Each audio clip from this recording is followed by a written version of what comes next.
Okay, so you want to start telling me about when um, you, about the time that when your parents decided to send you away to a school in Samoa, how that happened, and Okay, so my uncle owned a school.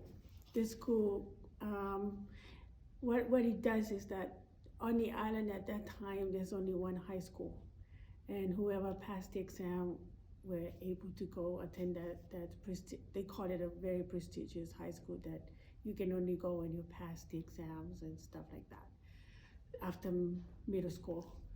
So he started this school where he taking the student that were not passing to go to this high school. So he started his own kind of private high school and taking in all those students in his school. It's a very humble school though. It doesn't have a lot of stuff.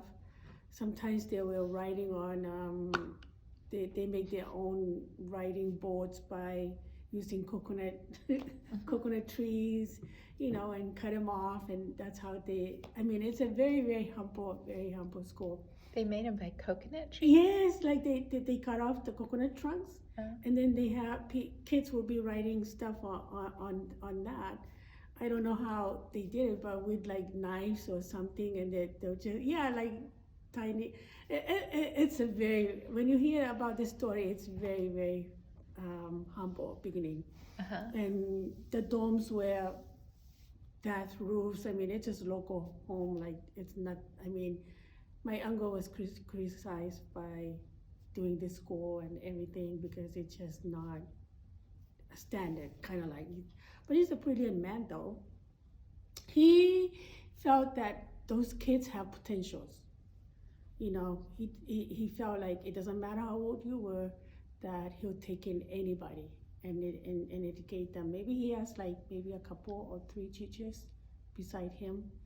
Yeah, and and that's it. And then I guess during that time, there's a time where the school is in trouble with finance, and he's losing a lot of means. Food. He can't afford foods and all this stuff with his students, the ones that stayed in the dorm. There's a dorm for girls and there's a dorms for boys. So during that time, I think it's 1975. During that time, the church was there.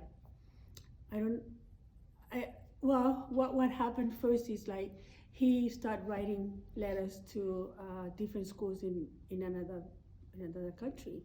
So he wrote to the Marshall Islands and to see if the school in the Marshall Islands can take his students. And he also wrote a letter to the Methodist Church in Samoa, and he also wrote a letter to the Church of Jesus Christ of Latter-day Saints in Tonga, and Fiji. I mean, various places where he sent out a letter, and all of them responded and they say, "Yeah, we'll take your students," especially the schools that have dorms, that they can accommodate his students. So I guess I'm not really sure, but there's one of either the church educational person came to his school and kind of accepted that, yeah, we'll take his students, and then that's how he sent the kids to these different schools. And my uncle, when he almost lost the school, he asked my dad to see if we can move to to where we are to accommodate him and his parents. And at that time, then the missionaries starting to pour in the country. I mean, he sent out students in 1975 to Tonga, and then there's like 12 of them, and all those students converted to the church in Tonga. And then they're starting to do a program where they're going to start sending those kids, those students, male students, back to the island and start to be missionaries. Oh. Yeah, so that's how it's kind of the relationship with the church and his school. Uh-huh. So they sent 12 missionaries to the island, and that's how. And at the same time, they also sent another CES kind of like missionary, educational missionary, and his family to go and start the school in Kiribati. They felt obligated that because he's losing that school, they felt that they need to purchase the school. Well, they were doing a lot of kind of like survey and kind of really look if it's worth it. Mm-hmm. The church did. Really? Yeah. So finally, they decided that they're going to purchase his school, and they did. They purchased the school from my uncle, and then he moved to where we live, and that I only attend the school. Then the school starting to be under the church. They changed the name to Moronai Community High School. So they changed the name of the school, and then they start kind of like the process on how to build it up, and they did. Is it slowly. Is it still there? Oh yeah, it's a really big Moroni High School. Moroni High School. Huh. Yeah, it's a big school. I mean, it's a really nice, very nice school. You know, it's almost like a mini BYU Hawaii. Very nice, organized. It's almost like Lehona High School, same thing, the one that they have in Tonga. Mm-hmm. Yeah, it's like that. Wow. So during that time, well, my parents were not members at the time, but my dad saw a missionary, so he started kind of having them come in. My mom doesn't really want to do anything with the church, but my dad did. So he'll invite them in now and then. And then my brother was sent to Tonga Oh. during all this time, but my dad was not even a member. So he My went parents- to the school in Tonga? Yeah, he went to the school in Tonga, Lehona? Lehona. Oh, okay. And then when my uncle sold the school to the church, then he came and he told my dad, well, I can take your daughter to Samoa. And then my dad said, okay, well, you know. But then I was attending Moronai High School under Howlett. He's the principal. Then they kind of consider him to start it off the school, a principal. And I think I attended maybe only 3 months, and then my dad and my uncle pulled me out, and I was sent to Samoa. Yeah, I traveled with my uncle to Samoa, and there was really no dorm. Well, there's a dorm, but it's mostly for the locals, and they can only accept probably 2 more girls from outside the country. But the dorm it was really small. I think they can only accommodate 25 students at the most on that campus. So that's how, I was 14 then, and then I was sent to Samoa. I went with my uncle, and he left me there, at the dorm. And this particular school is belonged to the Methodist school. So between there, I mean, I between home and being in there, I was very homesick. I think I was very homesick. Really don't know the language because a lot of the stuff were in Samoan, and I really didn't know what's happening. Well, they speak English too, but I mean, it's so hard to have a friend in the dorm with, a lot of them don't really speak good English or English at all. So it's very interesting being there. We have a dorm mom that she's very staunch, she's very strict, I guess.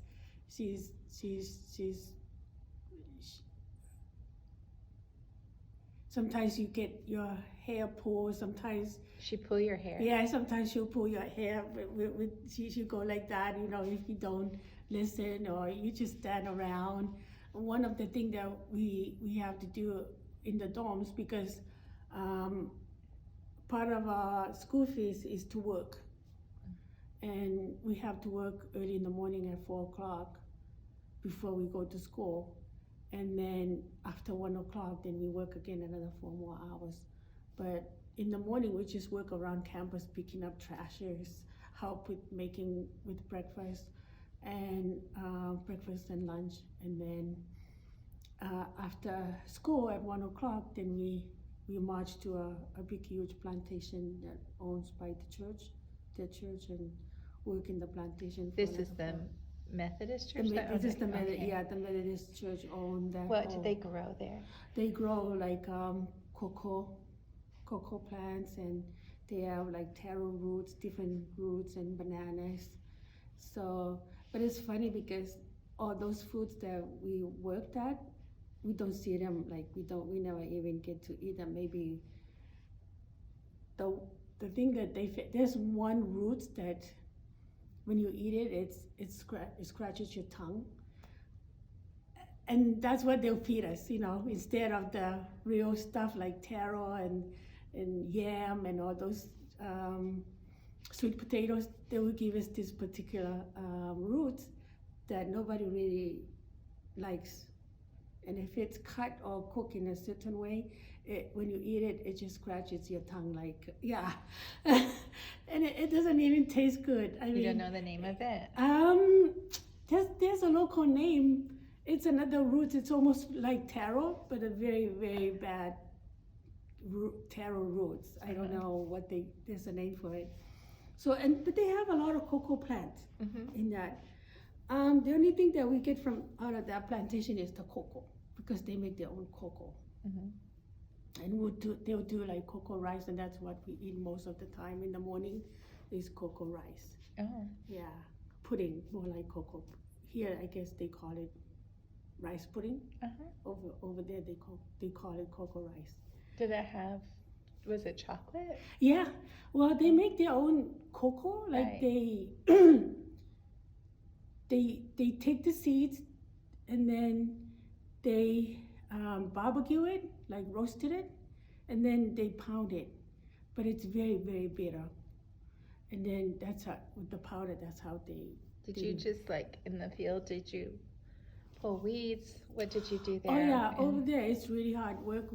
They give us like bush knives, because the weeds can be very tall. And we're the only one, the girls were the only one to go out there and work day in and day out. But the plantation is almost like how many acres? I would say close to, it's big. It's close to maybe more than 100 acres, yeah. But because we'll be working one section, and then when we're done from there, we go to the next section. And then by the time we finish the rest, we have to start all over again, because the grass is just growing up. And there's one particular grass that is really, really bad. It's pokey, and it's very, I don't know, you go through it, it's almost like going through the rose bush. That's how bad it is. Wow. Yes. And it's grow so tall among the cocoa trees, or sometimes there's no pathway. If you don't clean it for a while, it can grow and you just go through it. Yeah. Or sometimes it's just left there, but the inside will be cleaned up. So I remember going through it. Oh man, it was tough. We have bush knives. That's what we do, cut it up. And then once we reach the main area where they have taro, then we start pulling weeds. Yeah, we'll be pulling weeds for like almost 4 hours every day. And then I remember one time, I guess the first time when I went, I caught pokes so much, and my legs started swelling up, and I got these sores, almost like boils, all over my feet, because I guess I was allergic, and nobody really, you were not thinking, I didn't know. I can see slithers on my feet, but I thought, oh, it's just from the cut or whatever. And then it got infected, and I started to have fevers, and I was really sick, and both of my feet were swollen, like I couldn't walk. Whoa. Because from there it turning to be almost like boils. Yeah, and I almost like have like 20 more than dozens of boils on my feet. I feel, when you have chicken pox, it's almost like that, but bigger. Yeah. What did they do for you? Nothing. I was, when you're sick, you cannot be really sick because then they'll say, oh, you cannot eat because you're not doing your work for the day to be fed. Because that's how they said, because we don't pay enough money as school fees, so we have to work in the plantation for food. Yeah, for food. And so if you're sick and you don't go to work, it's kind of like a very bad thing for students. Like you have to stay healthy and strong every day to go to work. Otherwise, you don't get food, or sometimes you'll be denying staying in the dorm and you'll be released. But I was really sick, and I remember. You were there from the time you were 14 until when? I was almost 16, because I remember when I went to Tonga, I was baptized. My birthday was May, and I think I was baptized June or July. I don't really remember I think a couple months after he was there. Mm-hmm. But I remember wrapping my feet, because that's the only way that I can still go to work. Mm-hmm. So my friends in the dorm, the girls in the dorm, say, okay, let's just wrap up your feet with their old t-shirts and whatever that we can find. So both of my feet were wrapped up, and I can hardly even walk. I went to work like that. Wow. With both legs wrapped up. And then I came home, and I just have this high fever, and I couldn't even get up the next day. So finally I was taken to the hospital. I stayed there at the hospital for almost a week, because I guess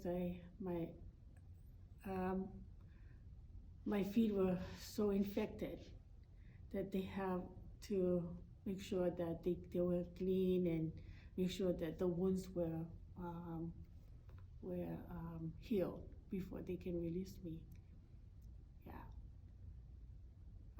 I was lucky. I got off of that, and I went back to school.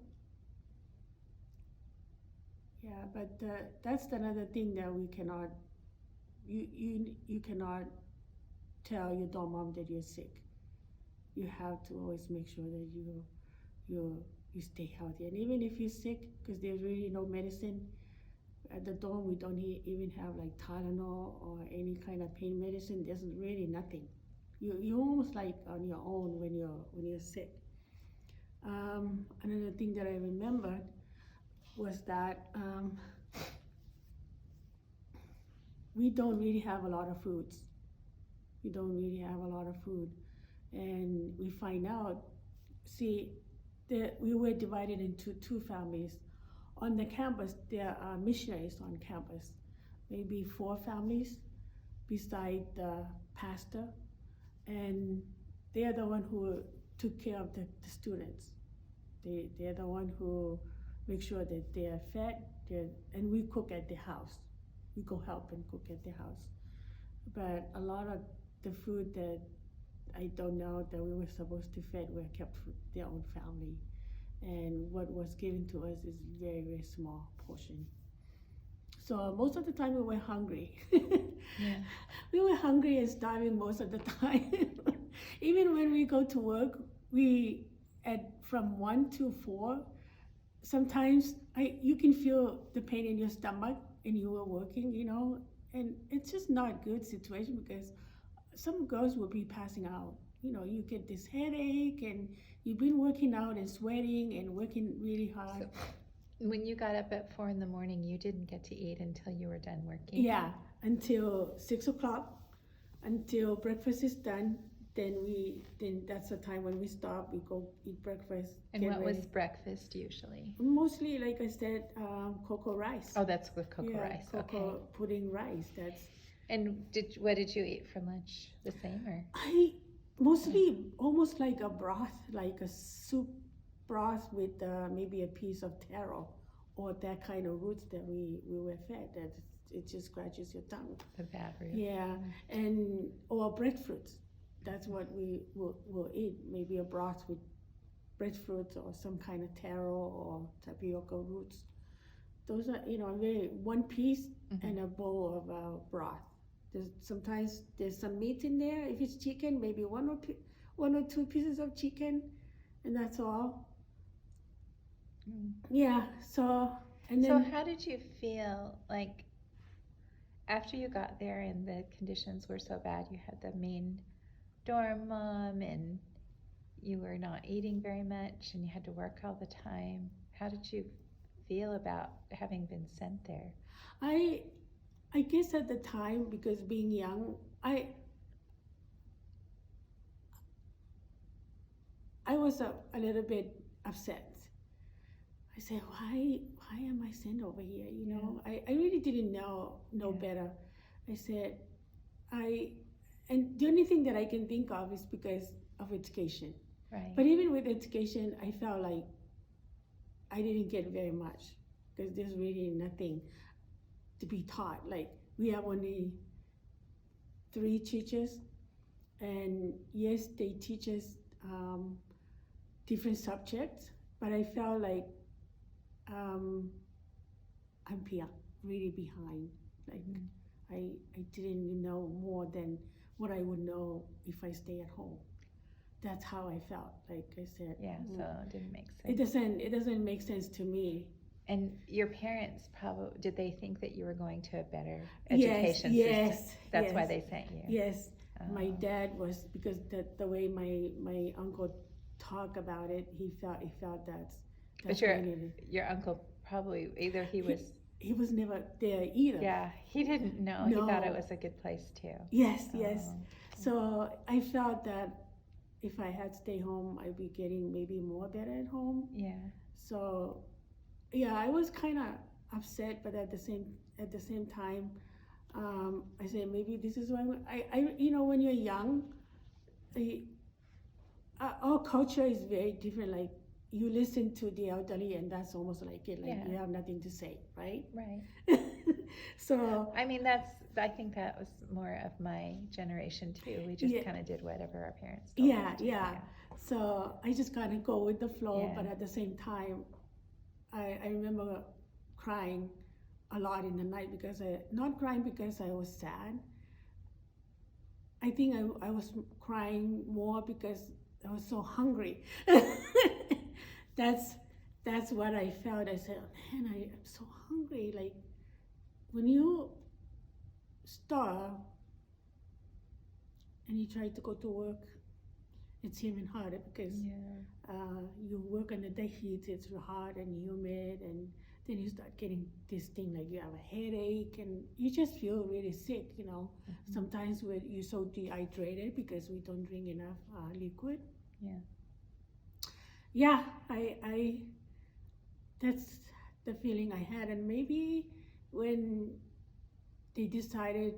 my dad decided for me to go to Tonga,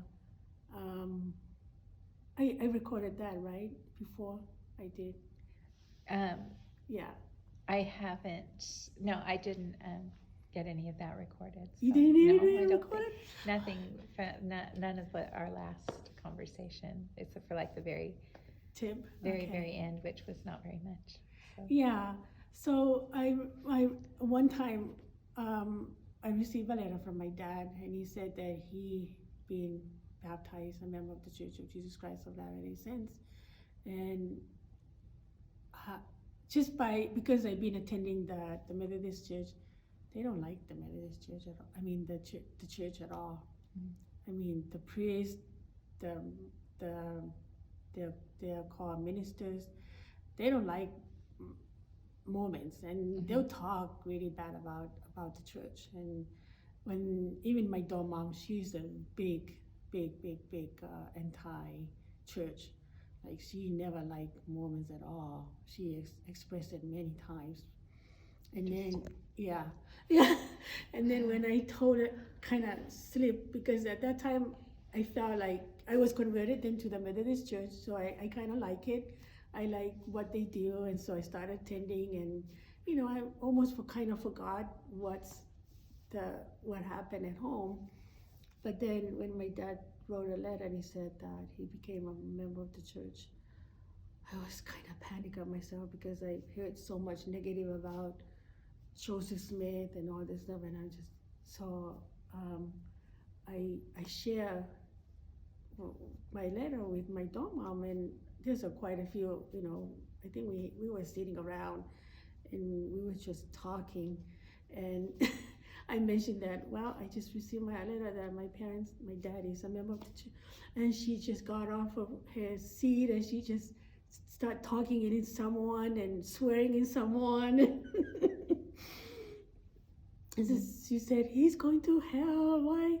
He said, your dad is the most. She was saying that he's stupid, and why would somebody would ever become a member of a Mormon? And she started going off of why I shouldn't be following them because of Joseph Smith is all this and that. She was just going on and on and on about him, and she said that he stole the golden plates, and that's how they reached church, and she was just going.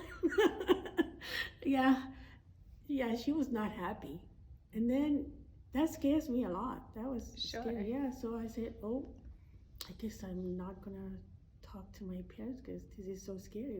Whatever their religion is, I don't want to be part of it.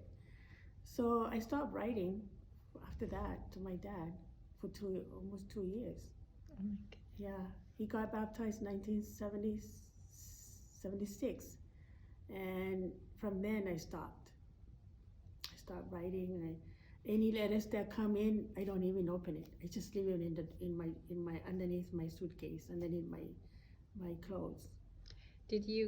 Were you encouraged to do that, or did you just make that decision on your own? I think I just because a lot of the time my dorm mom will be saying, so are you considering that religion is really, over and over, I felt like I listened to my dorm mom and the ministers, and the more I listen to them, the more it scares me. So I made my decision not to write back because I guess I was so scared and I don't want to be part of. And I think I wrote one letter and I said, Mom, I said, Dad, I don't think I'm gonna write from now on. I don't like your religion. And I went on and on from the base of what my dorm mom said. And I said, I don't want to communicate. I don't want any communication anymore. And I think that was the last letter I sent to my dad. But they never stopped. They keep sending me, he keeps sending letters, and I didn't open none of them. Oh, wow. I left them underneath my clothes in my suitcase. I think I got a lot of them. So, yeah. Did you have any special friend that helped you through the time there at the? I did. I have a friend. I found a friend, and she started to take me out, to visit her family, because she knew we're all starving, right? And the only way that we can recoup or kind of make sense of ourselves, that the only way is to go out the weekend and eat as much as we can as with the families. So this friend, she saw, and she felt bad for me because she always all of them would be going out except for me. I'll be probably me and a couple more students stay in the dorms because they live on another island, so they cannot really go to visit their family. And sometimes you're restricted too. I think you can only go visit your family once or twice a month. That's kind of how, and it's rotate with the local girls. So she realized that I always stay in the dorm. She knew because we would be talking how hungry we were, and so she started taking me out on the weekend to go visit their family, and that's where we'll be feasting. They knew, the family knew, because their daughter always talked about how hungry she was. And so each time they knew she's coming home, they make a big deal of food, tons of food for her to eat. But I realized that whenever I don't she didn't take me, she'll bring some food for me and hide it, because you're not even allowed to have any food. Otherwise, the dog mom will take it away from you. So she always hides something with their clothes, wrap it up with their clothes, and then she said, "Okay, have some food for you." And then in somewhere we'll be hiding and eating, because even if they see you, they saw you eating or something, you get punished too.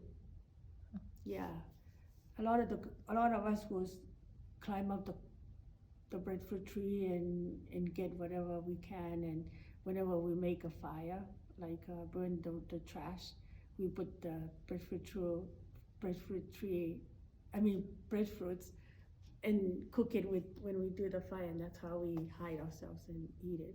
Uh-huh. Yeah. Uh-huh. Yeah. Wow. Yeah, so she started taking me, and that's the only time that I enjoy going out on campus and eat as much as I can, and then back again to being starved again. Oh my goodness.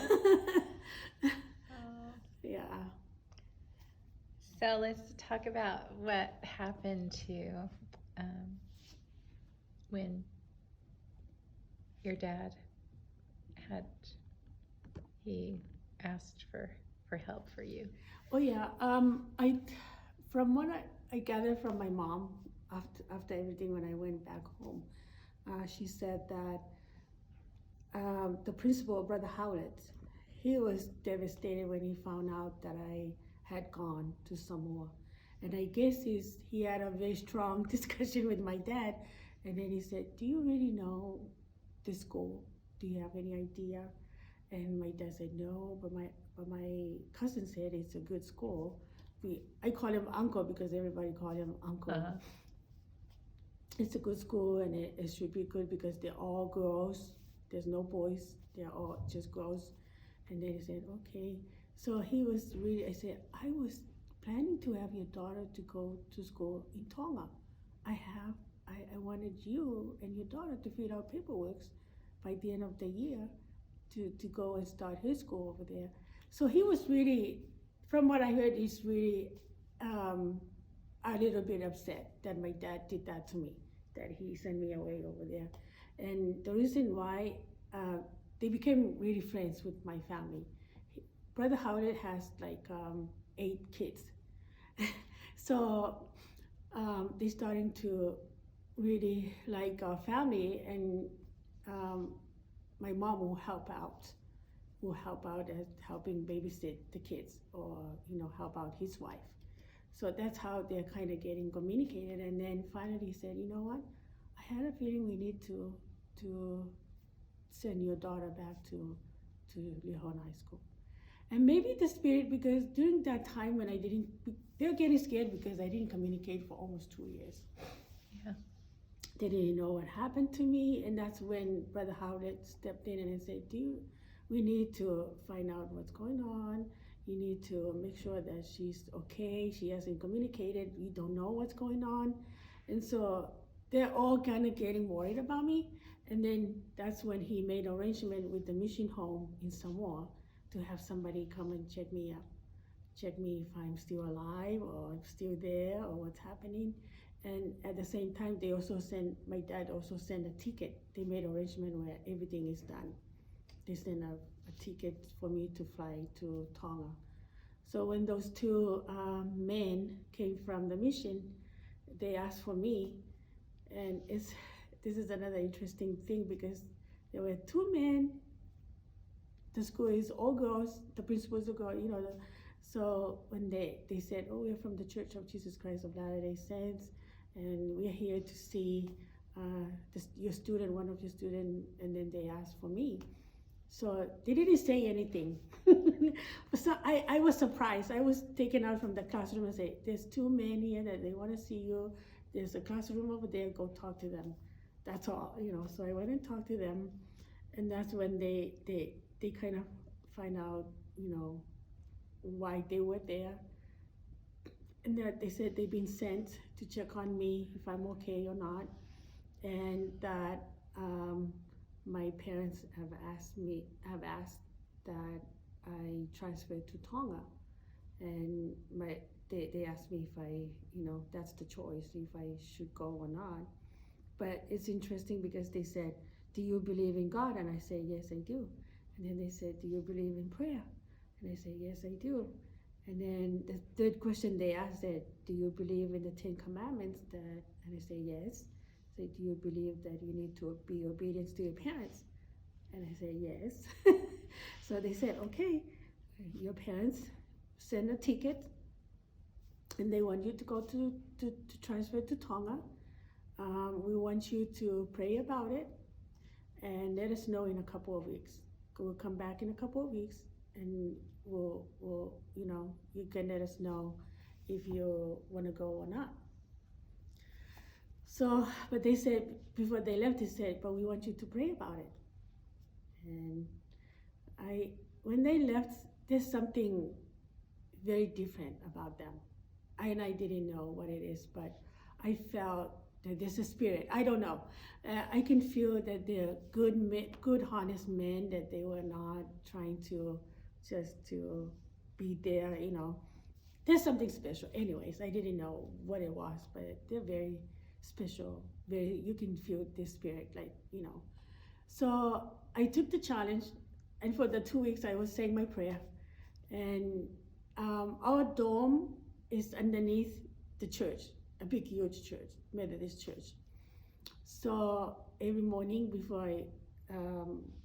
before we end work, before 6 o'clock, I will go and hide at the altar and say my prayer. And keep asking if this is right for me to go. And then at that time, I can see the school, and I think my prayer was one time is very specific. It said, "I really want to see what it's like in this school, because I don't want to go again and it'll be the same thing, like work. Like I really need to know if it's not the same school or the same situation that I was in, that is a different situation." And I felt like I could see the whole campus, like it was just playing in front of me, like it's so clean, and the people, I just saw pure, clean, and happy people. That's all I can see, And so the two men came back, and they asked me again. I met with them, and they said, "So what is your decision?" And I said, "Well, did you pray about it?" And I said, "Yes." And I was so excited. I said, "Oh," I said, I'm ready. I want to go." So, and it's funny because, and then they said, is your you can go pack your stuff, and then we can take you to the airport, because your flight is within, I think the flight is about around noon. And I said, "Yes." So I packed up all my stuff and went down, and I went to my dorm mom and my principal, and I say, "I'm leaving. I'm going. And and then they were all kind of surprised. And then my dorm mom said, "Well, remember what we talked about?" And I was just saying, "Yes." And they were just, I think they were more upset that I chose to leave. So they took me to the airport, and I went to Tonga. And I've never been where you treated so well. Like there was a transportation for me ready. The people were so nice. They took me to it was far. It's almost like maybe an hour away. The campus is about an hour from the airport. So they took me to campus, and the minute I saw the campus, I think I was just in tears. I saw how clean and beautiful it was. It was the flowers, the trees, the grass was just beautiful. I mean, and the campus, and they said, "Oh, that's the girls' dorm. Those are your classrooms." Just from the car, and the other side, it's youth campus. And the other side is the boys' dorms, and I'm just saying, my eyes were just, is this the classroom? Because over there we only have one building with a classroom, and maybe we have only 3 classrooms. And part of the church in the daytime we use, divided up into two more classrooms. And I was just, And you had a place to put your things as well. yes, yes. Where in Samoa we don't really have any closet. We just have a bed, like a hospital bed, and a little tiny, what do you call it, side table that you put your suitcase on, and we live off of our suitcase. So it's more like a barracks kind of. You just Yes. had everybody in one room. Yes, yeah, in one room, so you don't really have. And you any- lived out of your suitcase. Yeah, we live out of a suitcase, in and out. But now you had a real like Yeah, dorm room. With, Yeah. So when I saw the dorm, they took me to the dorm mom, and she is the nicest dorm mom. They're couples, you know. She was just were they were they from Tonga? yeah, they're local. They were local. They were local. They were local. They also have a house, Uh-huh. like their house, and then you walk in, and then the dorm. So they live right there. They are the nicest people that I've ever met. I said, I'm used to being yelled at Oh and my goodness. being, always swear at, because my dorm mom loves to swear. Oh my goodness. I don't know I know I mentioned this before, that she almost reminded me of Mrs. Archibald. Oh, is it Hannigan? Hannigan? Yeah. Hannigan Yeah. in Annie. In No. Annie, or in another character, she can be like, have you seen Oh, the Trunchbull. Matilda? Yeah, the Trunchbull. Yeah. If she want to be mean, she can be like that. Oh my goodness. Yeah. Yeah. So when I see that, they were so nice and kind, and they took me and they showed me where my dorm and my room, and I'm just saying, this is my room. I have a real room. And then I look at, there's a real closet, but you have your own bed. There's 2 bunk beds where you can have 4 roommates or 2 roommates in one room. So it was really, and then she showed me where the bathroom were, and I'm just saying, there's a real shower. I mean, and warm shower too, because when in Samoa, we don't really have any shower. I think a lot of the time we use the buckets to take shower. Oh. And and our bathroom, where the community can go in and sneak in, and it's dirty all the time. Yeah, it's very dirty, and we are the one who have to clean it. Yeah, sometimes we don't even have a bathroom because it's just blocked up and bad, and it's Oh, gross. goodness. Yeah. So when I see all this stuff, and then she took me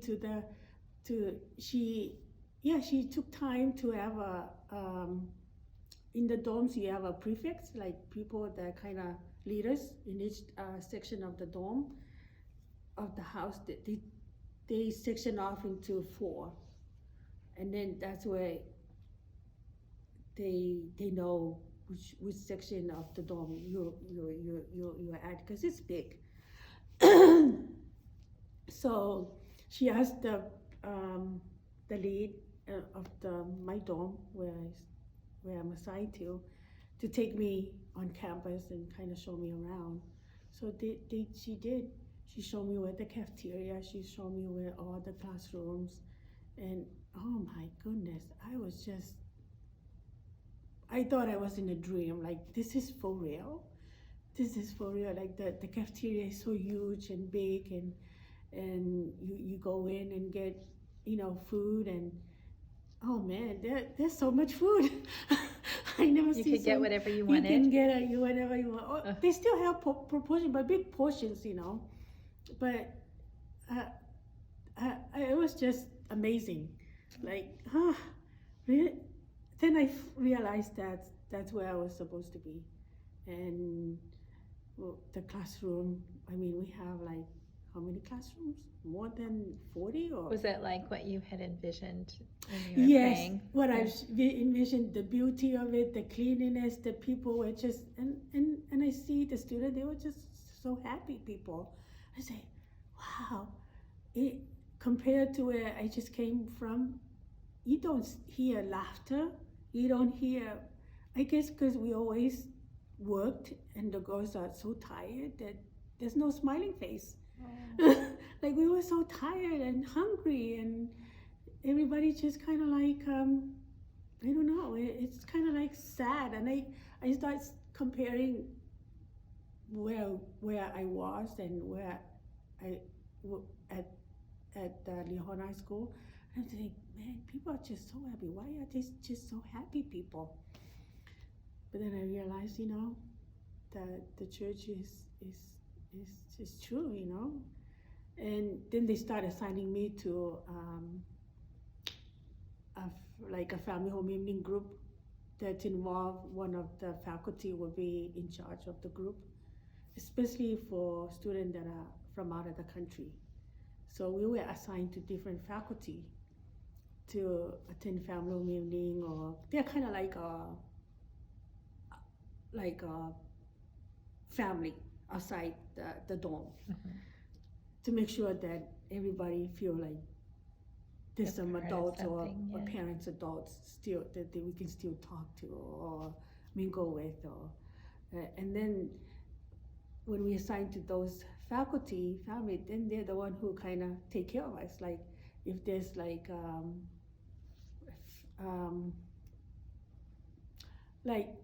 they do Thanksgiving, or they do different feast or something, that family will take us out and birthdays. yes, yeah, anything like that, or they want us to take out to town because we were not allowed. Then they ask permission if they can take us out to just to be outside, go shopping or just do errands or be out with them, the theater, to the movie, things like that, or they would take us out to a picnic, like different resorts on the island that we never been, that we don't go to. They'll take us to those small resorts, and so I was assigned to a family, and they had like kids that were they have kids, yeah, they have their own kids, and almost every weekend we'll go there and help them out with their kids, and then they'll take us out, So it was a really good arrangement, and we also have our own ward beside the student ward.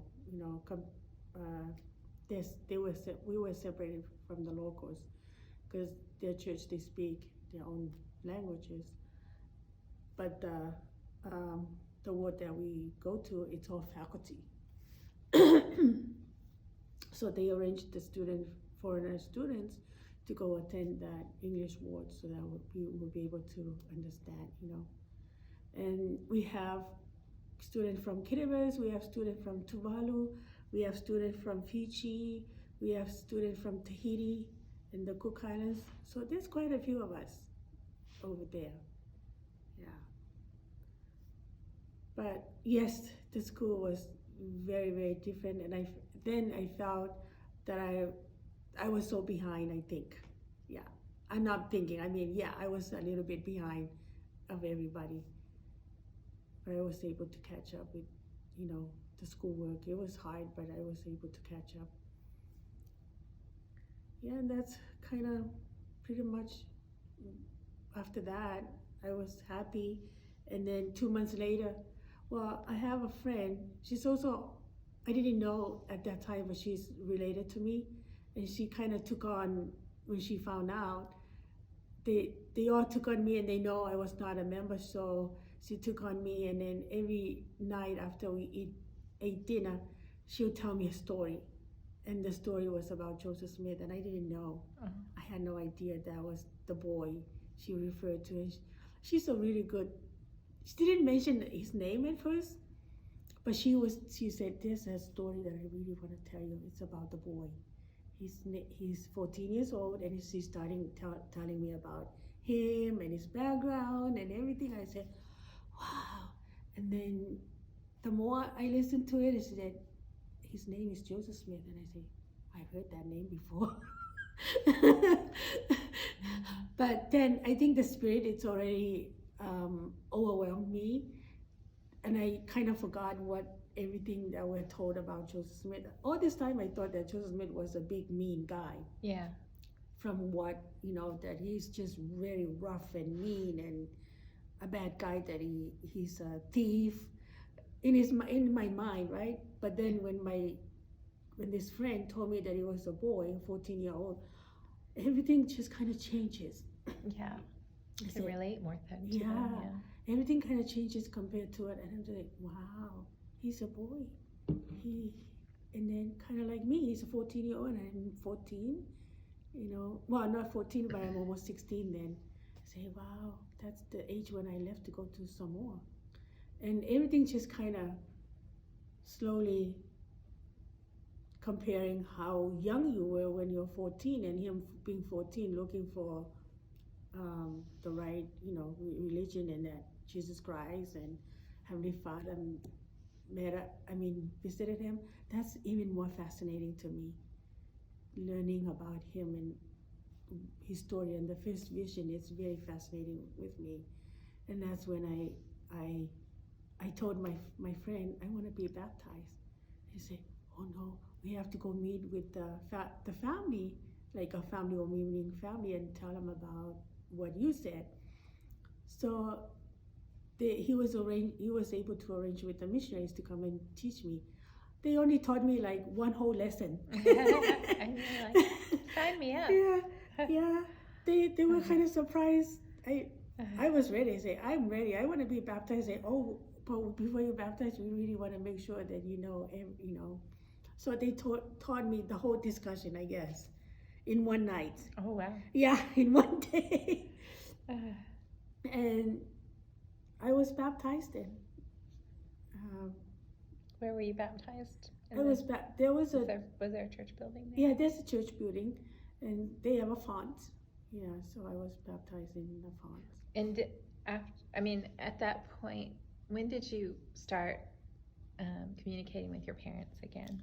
Oh, I think the day I came, and I think after a week, I said I need to go through my letters, the one that I didn't open. Oh. That's the first thing I did. I opened every letter that I closed for almost 2 years, and just tears. Oh. And even in those letters, there's like money for me to use whenever I'm hungry, to go and get something for me to eat. Because I each time I wrote, my parents say, I'm so hungry, I'm starving, And he had put like maybe $5 or $10 in each of those envelopes. Each time he sent a letter, there's like something in there. And I just cried, I guess. I cried because now I learn about the true church, the good version versus the entire version, and the spirit of confirmation that was the right place for me. And the letters that he wrote were his testimony of the church. He never failed. He said, I know it's true. I just wanted to find out for yourself that it's true too. But every time toward the end, he always bear his testimony. And that's when I felt that everything is true about the church is true. Yeah, I wrote my letter, and I wrote a big apology letter. The longest letter that I've ever written to my dad and my mom. And I say, I'm so sorry for being so stubborn and kind of like disown you guys for. And then I explained why I did that, because from what I learned, that the church, it was a bad, they're really anti, everything that I heard from them was not good, that it's a bad church and all this. So I wrote a big long letter. I don't know how many pages, but I did. And then my dad wrote back and said, don't worry, just all we wanted is the best for you, and we're happy that you're there, and I know you're safe, and I know you'll be happy. And they were true. I was the happiest person. Yeah. Oh, that's wonderful. Yeah. So we'll stop right Yeah. there.